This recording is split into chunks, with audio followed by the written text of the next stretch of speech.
we've thought of something na, hey, why don't we do something na parang for game development and then also for consumers. So, yun. So that's when we tried to came up with a name or this idea, and then we announced the Philippine Gamedev Expo. They were the first ever B2B/B2C game development event in the Philippines. One of the reasons why I also agree to be part of this, especially CBC and sa company, is to really bring a platform or create a platform for the indie developer. Let's say medyo advocacy siya. Like I always said, I've been in the industry for so long, if we can create something to make an impact or at least create something new for the industry, then why not? We do it, right?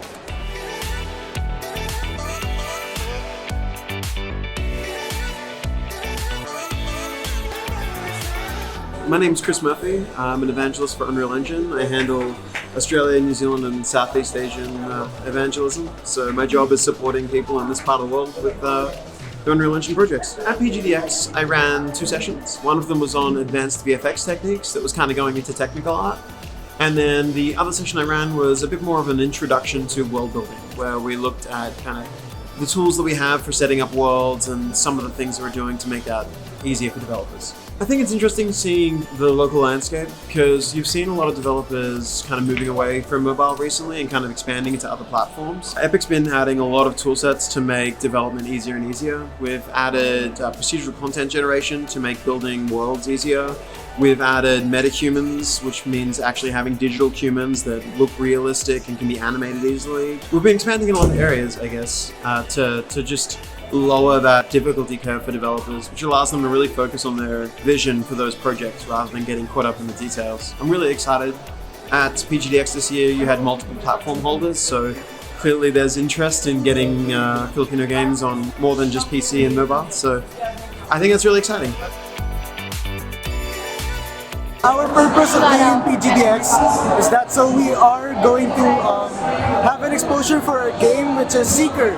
Seeker is essentially a 3D hidden objects game that is aimed for children 7 to 13 years old who want to learn and to be exposed and informed on the current state of local marine ecosystems in our country. PGDX, this is a very important event that allows all of us to gather around, showcase our work, and to be connected with fellow game development industry leaders, and especially not from only here but also from abroad. We are a growing industry. We're not yet the best, but we are growing to become the best. So that's why I believe in our local scene, in our indie games, and especially in our game studios that are present here in the Philippines, to bring honor and to bring more exposure into bringing the Philippine game scene into a much wider and a much more worldwide scale.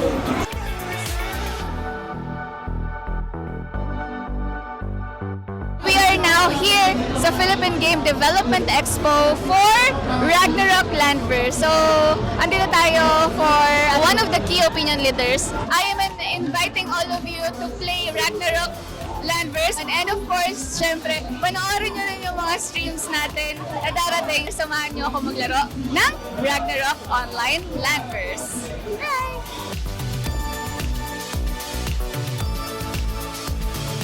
We actually want not just to actually promote Samsung as a brand, but also to launch our newest gaming monitor here in the Philippines, which is the Odyssey OLED G9 and Odyssey Neo G9.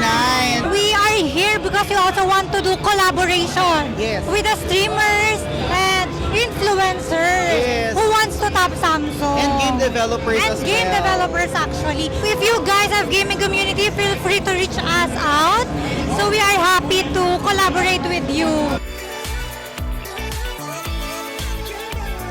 When we're talking about the impact that PGDX is bringing to the table, we're proving time yet again that gaming is an industry, esports is an industry, it's not a niche market like it used to be around decades before. So lots of people are actually going into it, not just for the amusement side, but also for the professional side. Lots of endemic and non-endemic brands are going into esports. I mean, 2020 marked the great paradigm shift for the market, wherein gaming and esports is now bigger than the music and film industry combined. So that's really a big deal worldwide. And right now, PGDX is opening its doors to everyone, be it local or international, for all game developers and all brands that are really interested in immersing more into gamifying their brands. So yeah, definitely there is a very, very huge impact, and I'm just looking forward to having another PGDX 2024 next year. The most important thing for us is right now, which is we've seen so far in terms of the reviews, the positive reactions in social media. Rest assured, it's already in the pipeline to probably do this for next year and hopefully beyond. We really want to help the local gaming industry. Please support not PGDX but our local development.